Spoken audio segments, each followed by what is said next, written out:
महाकुंभ में मुसलमानों पर प्रतिबंध, ऐसा कैसे? हम एक सेकुलर डेमोक्रेसी में रहते हैं। हमारा कॉन्स्टिट्यूशन हर धर्म मत मजहब को बराबर मानता है।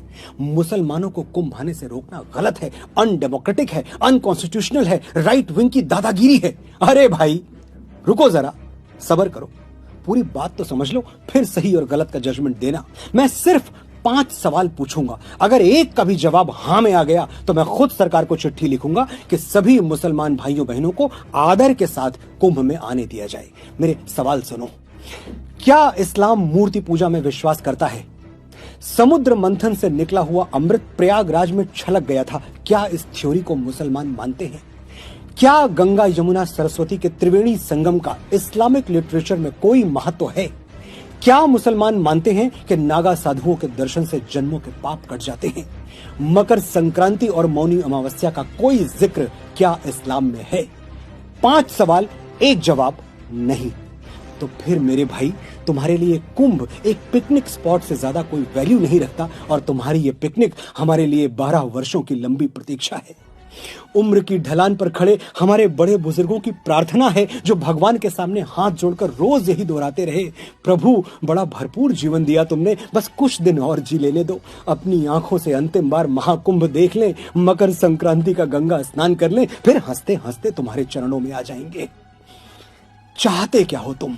जो थोड़ी बहुत पवित्रता हम सनातनी बचा पाए हैं वो भी दूषित हो जाए? देखे हैं हमने वो वीडियोस, खाने की चीजों में क्या क्या गंदगी मिलाई जा रही है और कौन मिला रहा है। हमारे बाबा थे, 90 साल की उम्र में भी अपना खाना खुद बनाते थे। घर में 4 बहुएं थीं, कहती हम बना दे बाबा, अलग चूल्हे पर बना देंगे। बाबा हंस के कहते नहीं बिटिया, किसी और के बनाए हुए पर विश्वास नहीं होगा, मन तभी मानेगा जब खुद बनाएंगे। ऐसा पवित्र और सैद्धांतिक जीवन जीने वालों को मरते मरते क्या हम किसी का जूठा खिला दें? जिस गंगा के जल में डुबकी लगा के वो निष्पाप होने आए हैं, उसी जल से शुद्धता का विश्वास छीन ले। लिबरल बनने के लिए, 4 सूडो सेकुलर दोस्तों में वाहवाही लूटने के लिए हम अपने साधु संतों, ऋषियों, मुनियों और बड़े बूढ़ों की तपस्या खतरे में डाल दें? क्षमा कीजिएगा, हमसे नहीं हो पाएगा। हम इतने कट्टर तो नहीं हैं कि तुम्हारी तरह मक्का के बाहर साइन बोर्ड लगा दें, मक्का ओनली फॉर मुस्लिम्स। लेकिन कुछ बातें बिना साइन बोर्ड लगाए भी समझ लेनी चाहिए। जैसे हम समझते हैं कि मक्का मदीना सिर्फ मुसलमानों का पवित्र स्थल है, इसलिए हमने कभी नहीं कहा कि मस्जिद अल हरम के दरवाजे सनातनियों के लिए भी खोल दिए जाएं। तुम क्यों जिद कर रहे हो भाई?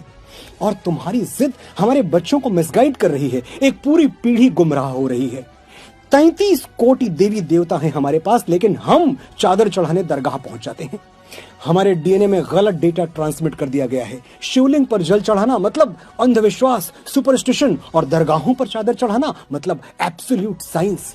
हिपोक्रेसी की भी सीमा होती है। लेकिन ये जो गुमराह हो गए हैं, ये भी हैं तो हमारे अपने ही।